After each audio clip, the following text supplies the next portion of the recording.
We always just say they're pets with the benefit of breakfast at our house.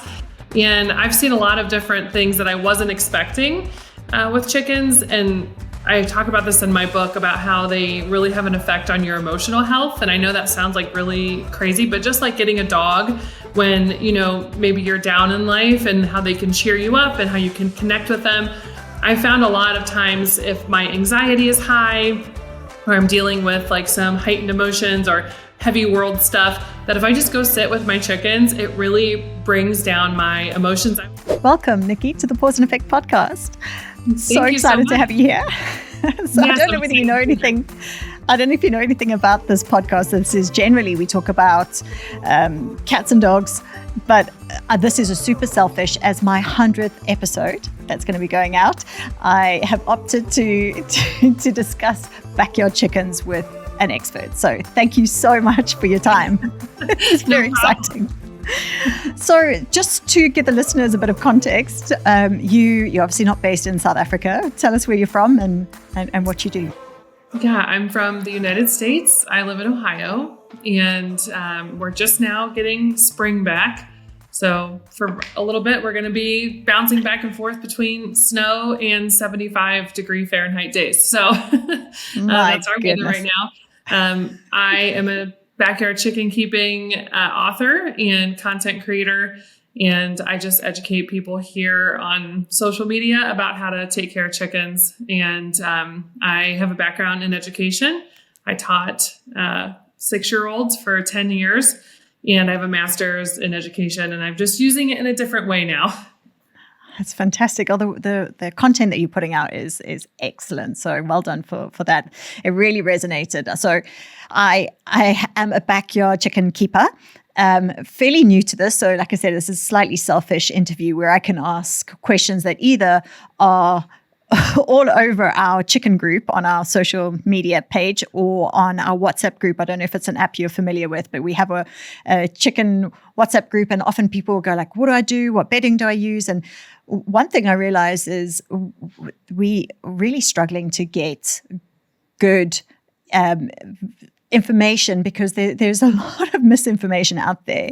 And I know that some of the diseases and the disease processes and some of the challenges, potentially you're saying it's going to be very cold there soon. We don't suffer from very cold winters. If anything, we struggle with humidity and the heat.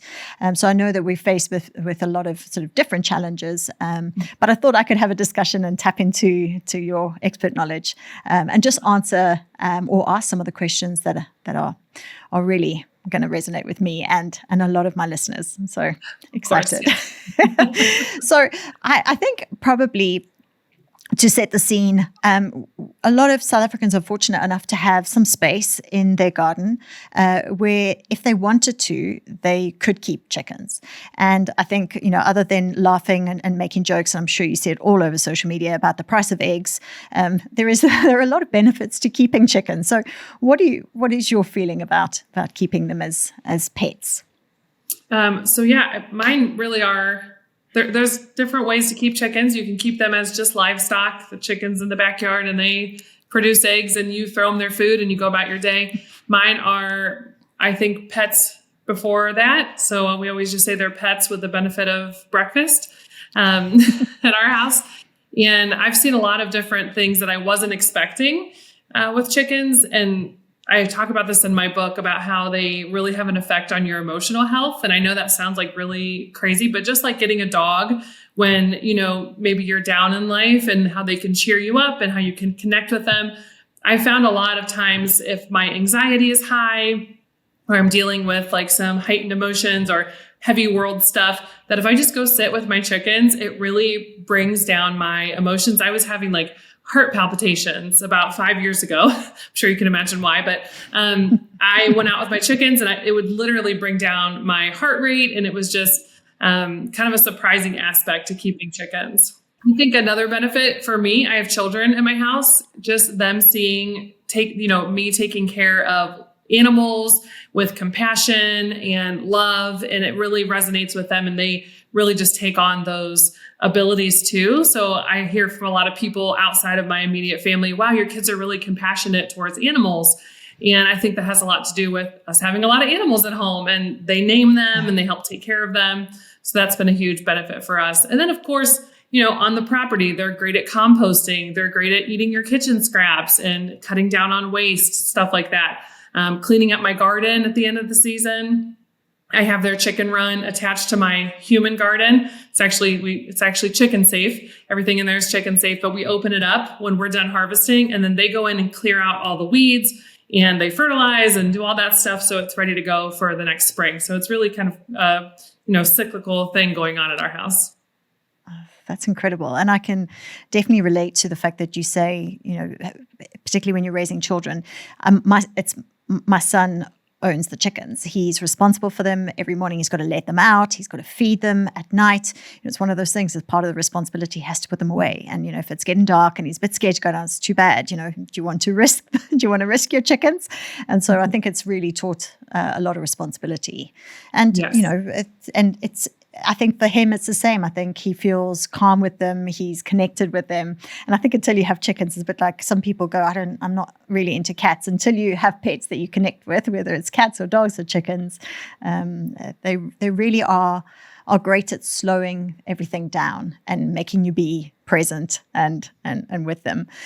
So I want to start out by, there's a lot of information, and we could talk probably all day, if not for days. And fortunately, you produce a book with some of the setup, whether it's requirements or recommendations, which is really beneficial.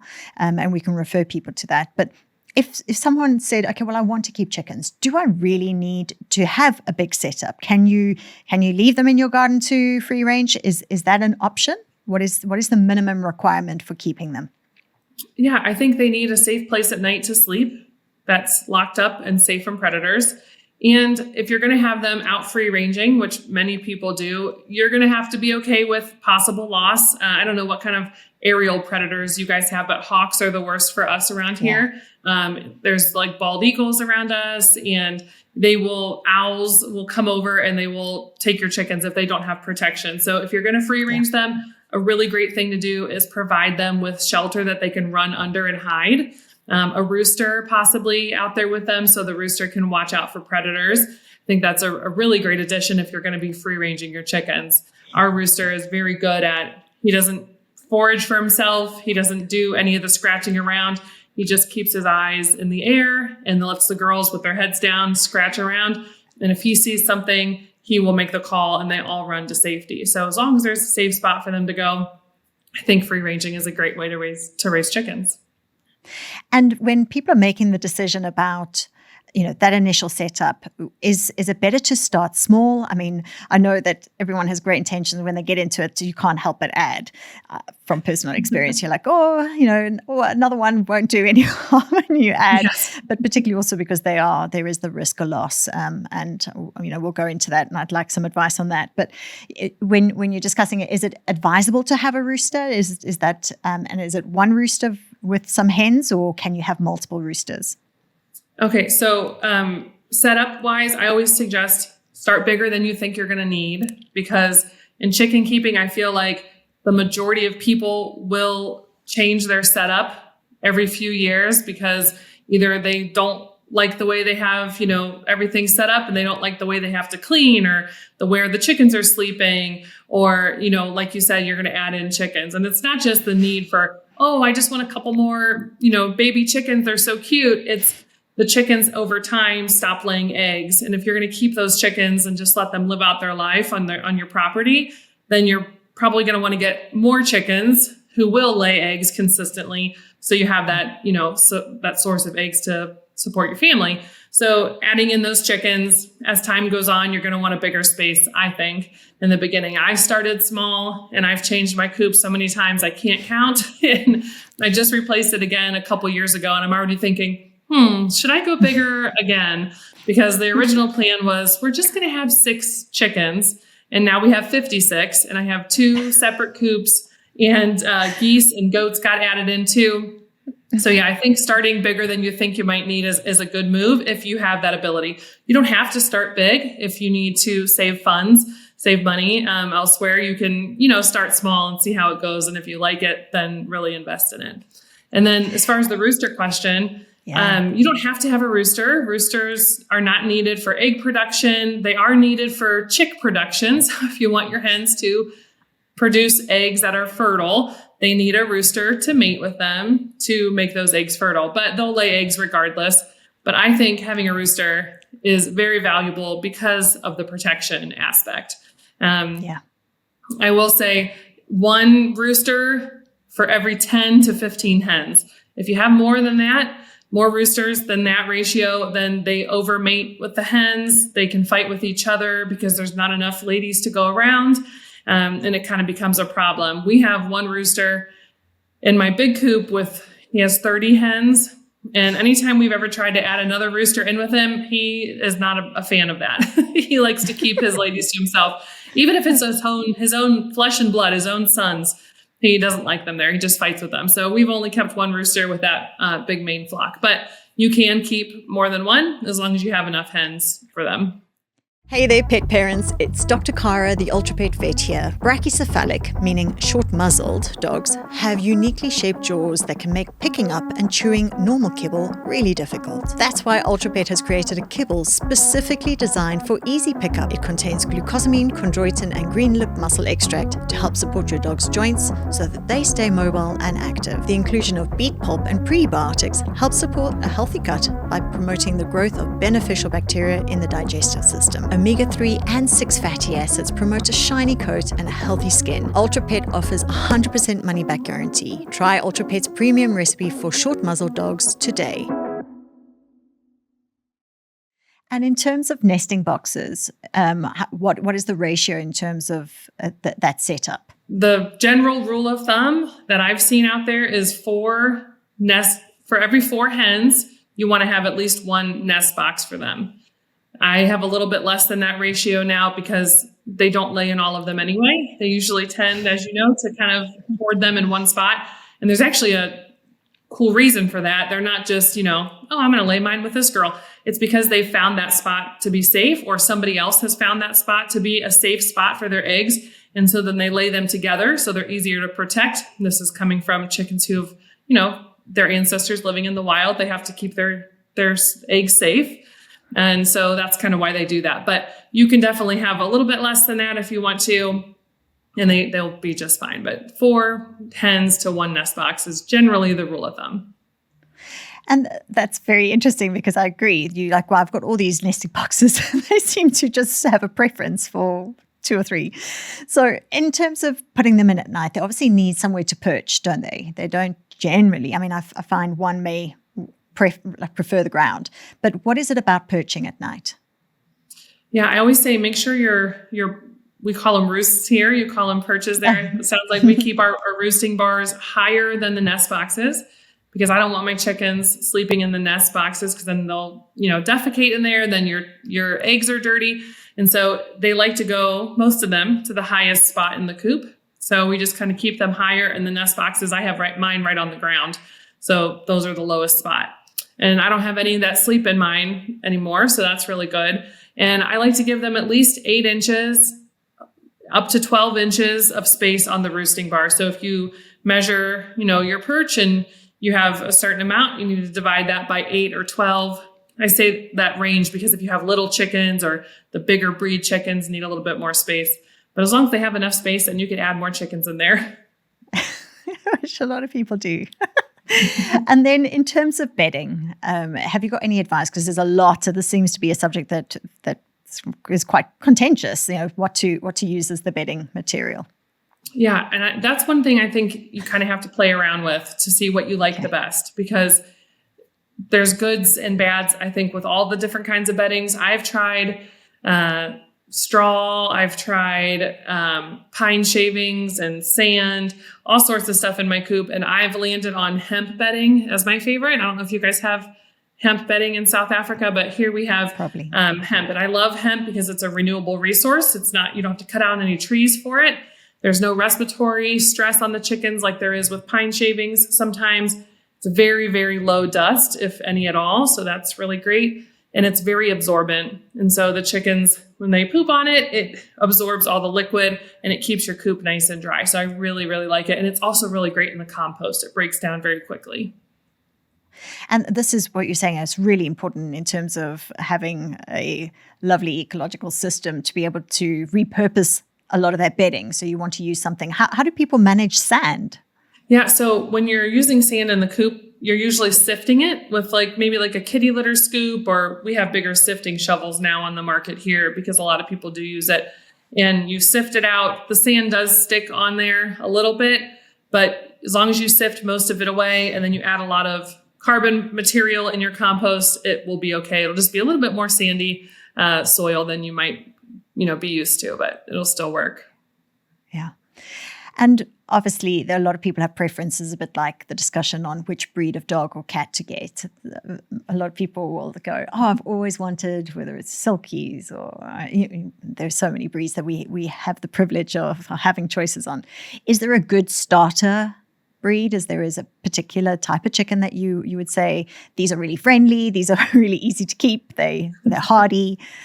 Yeah. What is your advice on it? Yeah, I don't know. I haven't looked at your breeds that you guys have available there. But here we have, the Rhode Island Reds, Orpingtons. Are these familiar to you? You have those there too.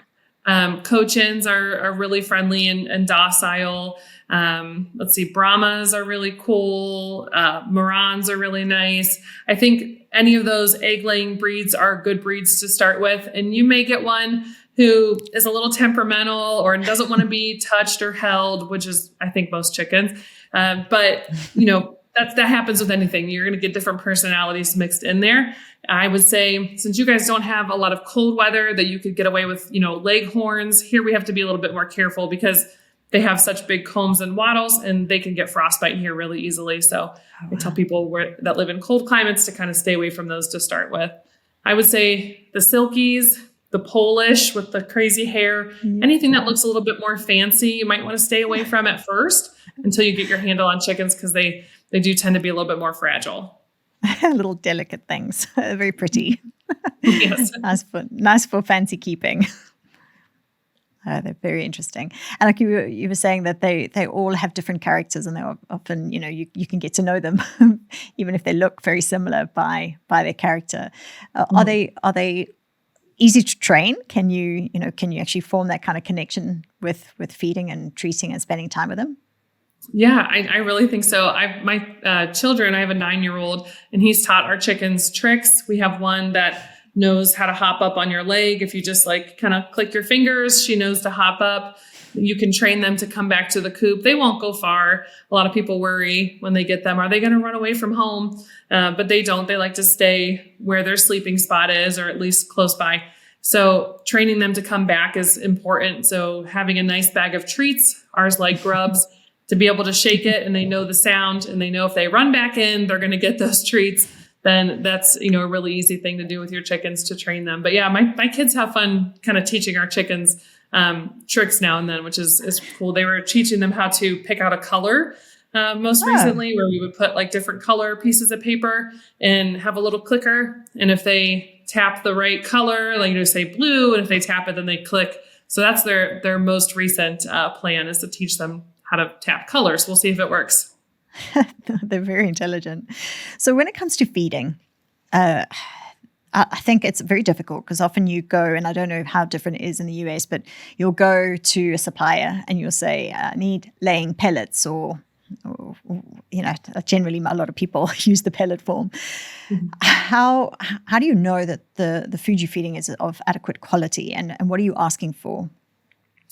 So when I'm looking for food, I'm looking for ones that don't have a lot of fillers in them. So, corn tends to be a really popular filler feed, and soy.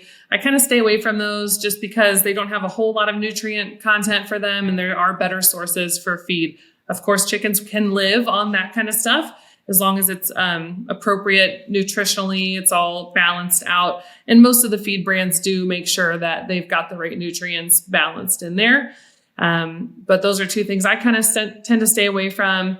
I like to feed my chickens organic. So I look for that too, but that's also not necessary. But when we sell our eggs to our family and friends, they prefer organically fed chicken eggs. So that's what we try to stick with. So that's what we look for.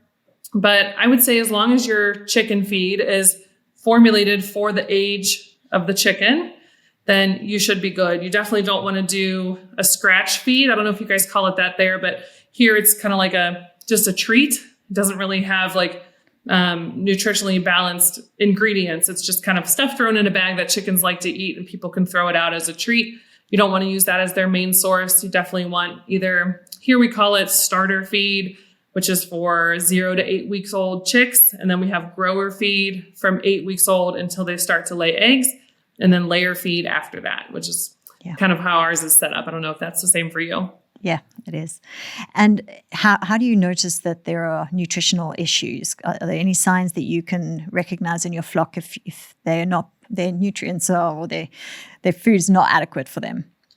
Yeah, I do have a lot of people with my social media sending me messages. What's wrong with my chickens? Their feathers are not growing back correctly, or their combs and their wattles are pale, or they're not laying eggs like they should be.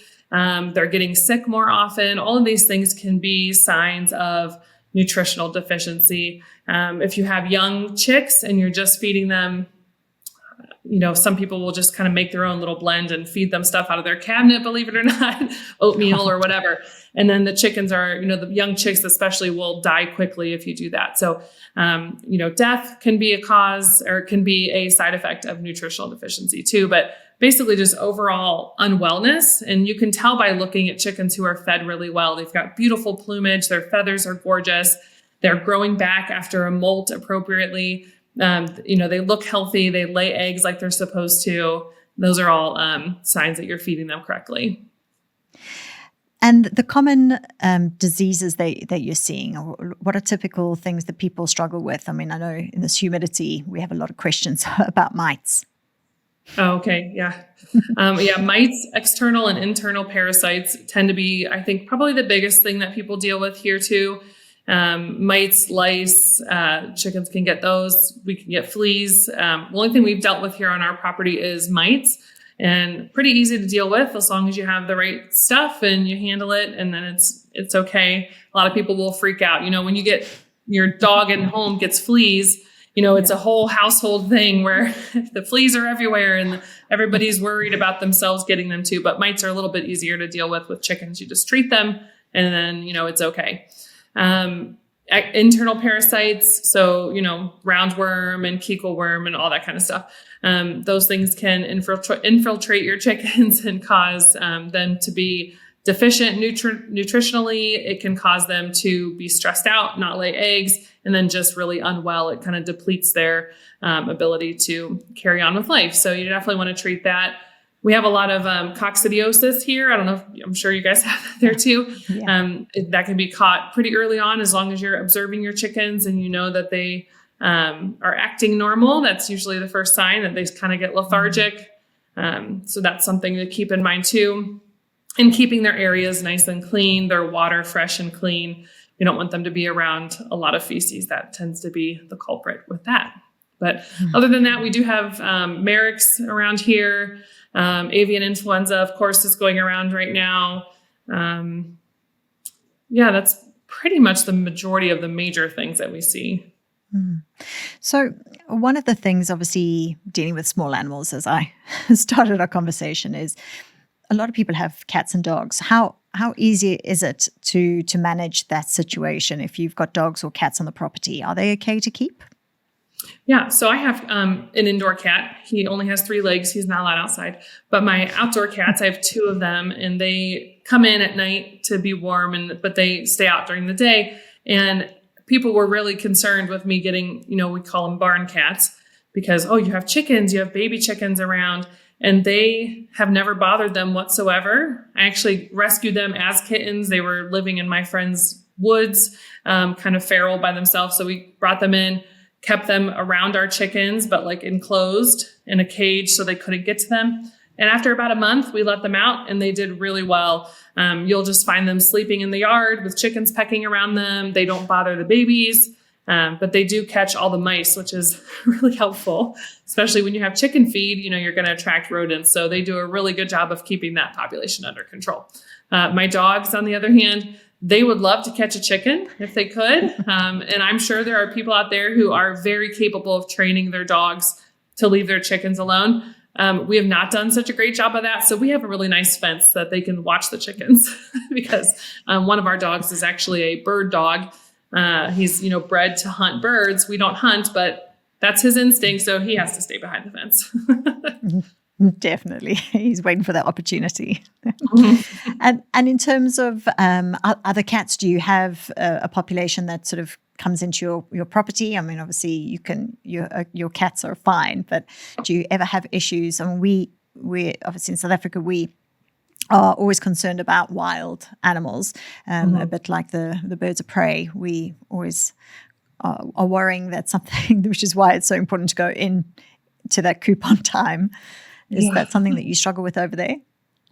So my neighbors do have some cats that she lets in and out, and they don't seem to bother ours at all. Whenever we see a stray cat around, they haven't really been an issue. We have had some stray dogs come under our property, and they've harmed some chickens before. So that is, something to watch out for. I don't free range my chickens unless I'm outside with them, but I have my coop, and then I have my run, which is like a protected outdoor area. And then attached to that, I have a 50 by 100 foot fenced in area that is sort of like free ranging, but they're still protected in case something like that does come on the property. But when we're outside, especially, when it's nice weather, we let the chickens out, and I feel, pretty safe doing that. And they haven't had any issues with wild animals while we're outside. I think also we have geese and goats, and that helps too, kind of keep the stuff away because they look a little bit bigger and scarier, even though they're not. Yeah. And are there any potential options for people who don't have that situations? For example, we had one of our hens taken by a sparrowhawk the other day. It was very sad because the poor thing was left behind, unfortunately. So it's quite brutal and terrible, especially with children, for them to witness. Yes, it is. Yeah.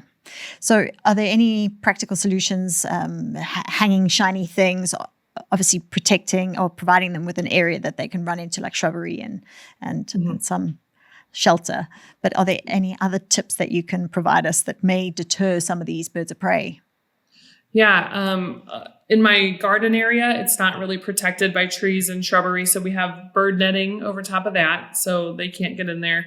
Livestock guardian dogs are nice we can't do that where we live, but a lot of people have livestock guardian dogs that help out. Like I said, the roosters really helpful. Do you have a rooster, by the way, Carra? Yeah. Yes. Yeah. We have 2. Okay. But fortunately more than 10 hens, but I'm wondering how long we're going to be able to manage that, because the noise level, more than anything, they seem to be relatively tolerant of each other at the moment. But it's always difficult to know when one's not working out what to do, particularly as a new chicken owner. What do you do with that rooster? So I think there's definitely different schools of thoughts on that.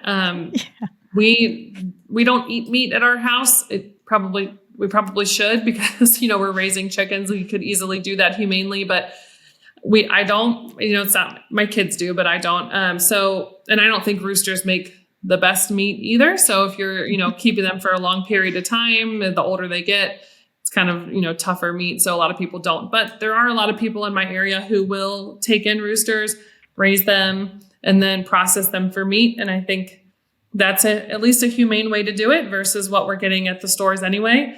I think you can try to rehome them. You can try to kind of give them their own separate area, but that's not going to cut down on the noise, fortunately, that comes with roosters. So I think that's really a personal decision on how you're going to handle that extra rooster. But we've in the past had luck with posting them on local chicken keeping groups and saying, I have this rooster, I'm looking for a new flock for him. And I've been pretty lucky with finding people like that. Just sometimes it takes a lot of patience. Yeah. Putting it out there. So it's a dreadful thing to do when you've kind of become familiar with them, especially when they're raised at home. So yes. we do see, both as a veterinarian, but as a chicken owner, we see injuries. So whether it's a bird of prey that they're lucky to have escaped, or they've done something silly and got through a fence they really shouldn't have. How do you manage those sort of things? Is it something that you generally advise people to seek veterinary attention, or are there some home remedies that are suitable and like from a welfare perspective, okay to use? Yeah, so I do a mix of both. And it's really hard. Here in the States, we don't have a lot of vets who are well-versed in chickens. So some people don't even have any in a driving distance that they could take them to. And I think the general consensus here is that, they're just livestock. I'm not going to spend extra money. It is expensive here to take your chicken to the vet. You're talking, $300 US before the time's up, at the vet. So a lot of people don't have those funds. I kind of do both. Over the years, I've really tried to do stuff here that I can on my own, but we can't get antibiotics without a vet here anymore. And sometimes you need those to deal with, bacterial infections or things that they're, dealing with respiratory issues. So I kind of do both. But if it's, something where the chicken's in pain, I try to reach out to my vet, because I don't want to be working on my chicken and causing pain just because I don't want to spend the extra money. So for me personally, I do try to use my vet if I can. Yeah, that's great advice. So one of the things I heard you talk about was the care of what you're either painting your coops with, or the potential of toxicities in our chickens, because obviously they will peck at anything. What are the typical things that you come across that can cause a toxicity? So outside, my chickens who are living outside, I think the most common thing that I see people struggle with is mold. So moldy feed, if you've, left some bricks down and then they've been lifted up and there's, mold growing underneath the bedding or whatever. I think that is one of the biggest things that affects chicken keepers, because it's something you don't really think about. If your feed gets wet, they're just chickens, they'll eat it. But as soon as it molds, as you know, that can be really dangerous for chickens. I also keep major toxins away. I use like a Poultry approved cleaning substance to disinfect my coop if it's needed. I'm not using harsh chemicals like bleach or things like that to clean my coop out, because I don't want the chickens breathing anything in that they shouldn't be. I think in the house, if you're raising young chicks, that is a very stressful time for them, and they're very fragile. So, nonstick pans, candles, air fresheners, harsh household cleaners are all things that can cause your little baby chickens to die. So those are things to be aware of if you have them in the house, or if you have them in the garage. My husband always has, tools and gas cans, and I'm like, get those away from my chickens, take those out to a different barn. So just, anything that you don't think they should be breathing in, they probably shouldn't be. Yeah, no, so true. And things like paint. So if how do you choose a paint if you're going to have a beautiful coop that you've painted? And some of the coops that I've seen are exceptional. We can only admire it. I think, is it best not to paint? Yeah. So inside my coop, I don't paint. It's just the raw wood, and I find that easier as long as there's a way for the chickens to roost where they're not pooping all over the walls. Then your coop is going to stay just fine, clean enough that way. I don't really have like a safe paint for the outside of my coop. It's just an outdoor paint that I've painted, but I definitely don't do it while there's any chickens around, because you don't want them to be breathing that in. So it's done before the chickens move in. A lot of people now are painting the wire on the outside of their coop, and I don't do that because paint does chip, especially if it's on something that's bendable like that wire. It's eventually going to chip off of there. So I try to avoid that the best I can too. But my coop is painted on the outside, but the chickens don't tend to bother with that at all. Oh, that's good. And there are things that you should not be feeding them. So you spoke about using your household scraps or allowing them to free range. What are the things that they shouldn't have access to? So here I suggest against the green parts of tomatoes or peppers, nightshades, or potatoes. They don't want them to have the roots or the stems or the leaves off of those things. Chickens are pretty good about knowing what they should and shouldn't eat. If it's their only food source, they might eat it, but they pretty much stay away from what they're not supposed to. I have on my coop, I have this huge wisteria plant growing on the outside of my coop. Technically, it's probably toxic to chickens, but my chickens have never touched it. They have plenty of food elsewhere. They don't need to be eating that, and they stay away from that stuff. I also make sure staying away from things like high fat foods, lots of salty foods. We don't do chocolate, things like that, you wouldn't want your animals eating. My kids, of course, eat it, even though I tell them not to. Chickens are easier because you can just not give it to them. I would say my chickens are probably healthier than my children. Far easier to deal with. And signs of illness, what are the first signs, and how quickly should we be responding to these signs? Chickens are so good at hiding illness until it's almost too late sometimes. So any change in behavior, if they're kind of sitting around more and they're not out exploring, if you open the coop door and all of them run out and one of them's kind of just slow and not really excited to be outside, that's usually a sign that something is not right. Especially in the females, you can look at their combs and their wattles, and if they are pale in color, sometimes that can indicate an issue. If they're dark in color, like really dark, like purplish color, that can, indicate an issue. Sometimes it's just because they're not laying eggs that time of year, or because they've gone broody and they aren't laying eggs for that reason. So they're kind of reserving that energy, and then they aren't going to be bright red. But if they, are showing those and they're also not acting well, you might want to step in. Chickens get respiratory illness and they have those same symptoms that we do. They sneeze, they cough, they can get runny nostrils, their eyes can get watery and bubbly sometimes and swollen around their face. Those are all signs you might be dealing with a respiratory issue or some other illness that needs addressed. If you have a chicken who's limping or, isn't eating or drinking, those are all things to kind of look out for. And because they are so good at hiding it, it's probably time to step in if you're noticing it. Yeah, definitely. So what is going broody? What does that mean? And how do you handle it? Is it something you've got to get them out of and say, there's a discussion on the group of giving them a bath or shooing them out of the coop? What is the way of managing it? Or should you just allow them to exhibit natural behavior? So you kind of get to know your chickens. I have one who goes broody sometimes, meaning she's maternal. She's feeling maternal. She wants to hatch out eggs. So they don't leave the nest. They puff up when you put them on the ground. I call them pancake chickens because they kind of just stay flat on the ground. Their tail is like a real arch shape instead of that narrow, chicken tail.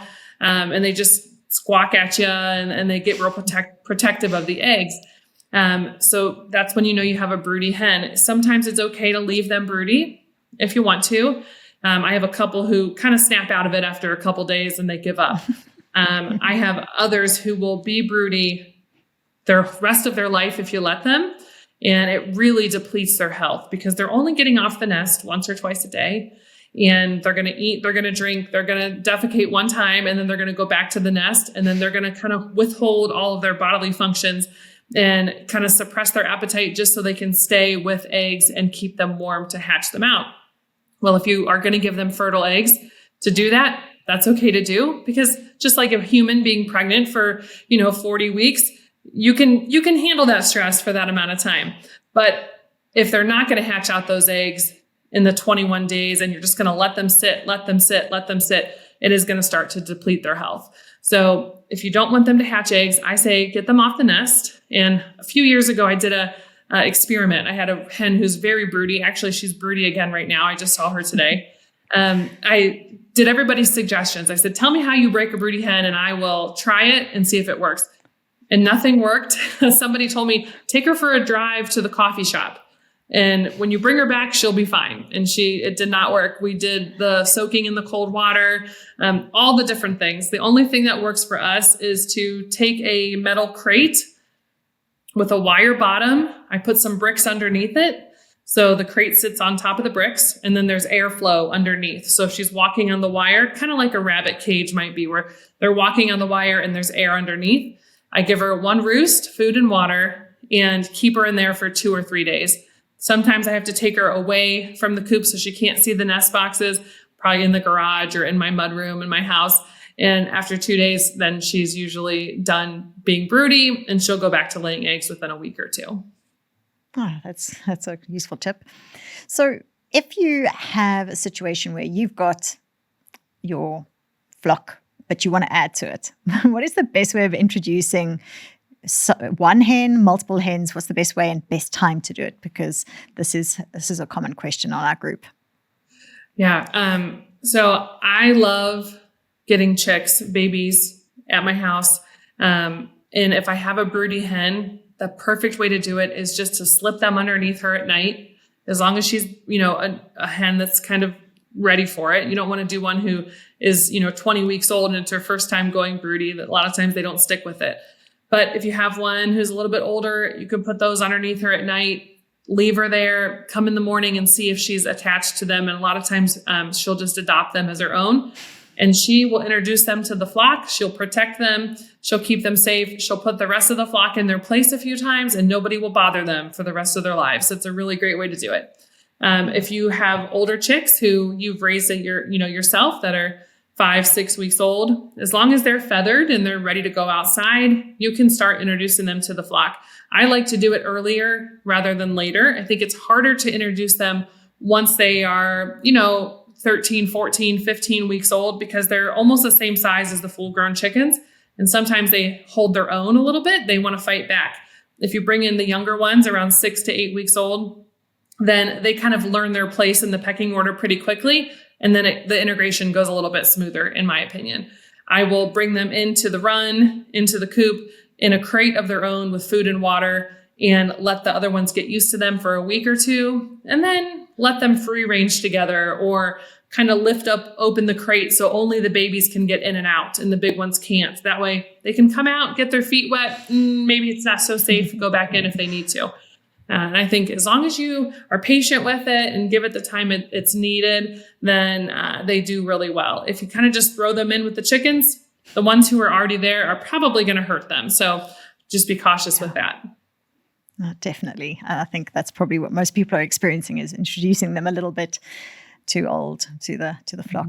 So before we lose the opportunity, because I know we're running out of time and this has been so valuable, I'm so grateful. Can we talk about some of the issues that people, because it's so visual, that are noticing with the eggs, or discussing some of the problems of producing those eggs? So a lot of people talk about their chicken being egg bound. Can you tell us a little bit more about that and some of the common issues with the egg themselves, and then we can explain why? Sure. So chickens, just like humans, can have reproductive issues. And because of the breeding of chickens people want a lot of eggs. And so when the breed lines are created, they're kind of selected for, the chickens who lay the most, which isn't always the best for the chicken, because that's a lot of stress on their body. If you might notice some hens get egg bound, meaning they can't get the egg out. That happens a lot in younger chickens, especially if you have a light on in your coop and the light kind of mimics the sun. And so they're getting more daylight than they should. And sometimes it makes them lay eggs a little bit earlier than their body is ready for. So you may have, 18, 19, 20-week-old chickens, and you say, I want them to lay eggs. And somebody in a group says, put a light on for them. They'll start laying sooner. Well, then the chicken's body really wasn't ready for that egg yet, and then it gets stuck. So that can happen. There's something called internal laying, where their eggs don't actually come out. They just kind of cycle in and lay inside the body, and then they get really swollen, and that can be a really bad issue too. Our veterinarians here will, spay the chickens so that they can no longer produce eggs. So if you want to keep them as a pet, you can do that option. But some of these reproductive issues are really hard to avoid, especially when you're buying chickens from the big hatcheries that, are just trying to produce the best layer chickens, and it kind of becomes an issue. Yeah. So some people have posted images of calcium deposits or blood. What are some of those signs? And what are they indicating? Sure. So usually you'll see blood on an egg from a new layer. And actually, I like to see that, because I know, this is from one of my young hens who's just started laying. And it's kind of just their body stretching out a little bit. And it's usually for just the first few times, and then they're good to go.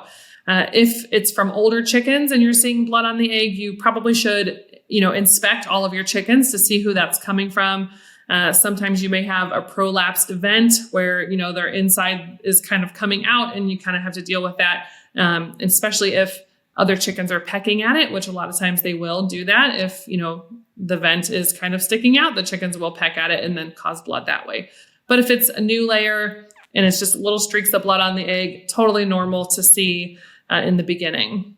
And then when you're seeing calcium deposits on the egg, it looks just like little grains of sand kind of stuck on the shell. And if you rub on it, usually it comes off. That's usually just the hen's way of excreting that extra calcium that they're ingesting. So a lot of times if they are getting, extra calcium sources from whether it's their feed, their layer feed, or maybe you fed them eggshells, those can all kind of cause excess calcium. I have a hen who always does that no matter what. So I think that's just the way that her reproductive system works. So I'm not really sure. I haven't really been able to figure that one out. But we actually don't do layer feed at our house. We do grower feed because we have that rooster, and the layer feed tends to be too much calcium for the rooster. And so we just have a calcium source on the side. We use crushed oyster shells. You can also do limestone, and then it's in its own feeder, and the chickens can take it as they need it. And they're actually really intuitive with that. So a lot of times you'll see them take it right before bedtime because, that's when their body is going to be producing the shells. And it is a really great way to kind of offer that extra calcium. So that the calcium deposits really aren't anything to worry about. It's just something we're not used to seeing, especially because, the grocery stores are not selling eggs like that. And what about soft eggs? It's when they're really soft, so the shell is not formed to what we would see as a typical egg. Yeah, so that happens a lot with younger hens as their body's figuring out the whole egg laying system. And it also happens with older hens as their body's kind of slowing down. It can also happen when your chickens are stressed out. So whether, there was a fireworks show or a big storm, or maybe they saw predators the day before and they saw one of their friends get taken. Those things, or maybe illness too. Illness can cause stress on the chicken, whatever illness they're dealing with can also make that happen. So soft shell eggs usually are nothing to worry about if they're older or younger hens. But if they're in the middle and they've had some stress, it might be something that needs addressed for that. Yeah, great advice. So in terms of egg laying time, you obviously, if you want them to hatch, we know 21 days. But if you're saying, I want chickens purely because I would really like to be able to get the benefit of having eggs, what is the time frame for them to start laying, and how long do they lay for? And then how long do they live for? So that's going to vary a whole lot, just like with, humans and other animals. But in general, chickens start laying around 5 or 6 months old. A lot of times if you get them during a season so here in the United States, our weather is, spring, and then we have summer. And then in the fall, a lot of times chickens will start to slow down because it's getting colder. Well, if you get chickens and they're turning 20 weeks, 24 weeks old in that fall time, sometimes they take a little bit longer than 5 or 6 months to start laying. So they will start eventually. Just be patient with them. I've had hens that take all the way up to 8 months, 9 months old before they start laying eggs, and some who lay at 18 weeks. So somewhere in that time frame, they'll start laying when they become mature and their body's ready for it. And then they can live up to 10. I've seen 15-year-old chickens before. So it just really depends on predators and how well they're cared for and how well they're fed and taken care of. As far as, what was the other thing you asked? The laying. How long do they lay for? Yeah. As far as how long chickens lay eggs for, that really depends on the chicken. For the most part, I would say around 3 years old, 4 years old, you're going to notice a little bit of a slowdown. Some of my older hens will still lay eggs at 6, 7, 8 years old, but it's very sparse and they, really can't be counted on for that egg every day or every other day anymore. So I would say around 3 years old, they pretty much peak at 2, 3 years old. They're going to start maybe slowing down a little bit. 4 years old, you're probably going to really notice that they aren't on the nest box as often. Oh, lovely. And for people wanting or starting out and just wanting access to resources and information, I know you provide a lot on your website. Is there a particular starting point? How do they gain this information and access it? Yeah, I would say get your hands on books that resonate with you. If you can get to a bookstore and you can look through chicken books that, mimic what you envision as your chicken keeping, life, I think that's a good place to start. Facebook groups tend to be a little bit scary, I think, because you get very strong opinions one way and then very strong opinions another way, and not a lot of research base in between. I try to do my social media based on research, not just, he said, she said kind of a thing. I know a lot of people right now are saying if you put red pepper flakes in your chicken food, they don't get worms. And there's no really research evidence to prove that. So that's not something that I share. It's just, somebody put something online one day and everybody ran with it. Seems to be the case there. So really just kind of do your research, take your time, find people that, are giving information that you really feel like, oh, that really sounds like they've done their research. I think that's a good place to start. Or ask neighbors and friends if they have chickens too, where they found their information. Yeah, definitely. Thank you. I mean, the resources you provide are great, and we will put links to your book and your web pages. And of course, your social media handles will be all in the detailed description, so they can access that. But thank you. This has been really informative, particularly for me, very selfishly, on my 100th episode. And hopefully it's going to resonate with a lot of South Africans and a lot of listeners worldwide who want to understand a little bit more and just debunk some of the misconceptions out there about chicken keeping. Yes. Thank you very much for your time. Thank you. Thank you so much for having me. I had a good time. It was great. Thanks so much. Thank you so much for tuning into today's episode on the Paws Effect Podcast. If you found the discussion helpful, please like, share, and follow our podcast. Don't forget to leave us a comment or review. We love hearing from our listeners. Remember, you can listen to us on your preferred podcast platform. Welcome back to Just for Pets. You're with Dr. Carra. Hi, Doc. It's Jackson the Jack Rossi here, and boy, am I itchy. Are you on a hypoallergenic diet? Hyper what now? Changing to a special diet will really help. And Just for Pets have a massive range. And flea and tick medication, special shampoo. Ooh, how quick can I get some? Order today and we'll deliver pronto. I feel better already. Justforpets.co.za. Vet approved, pet adored. Get it all to your door.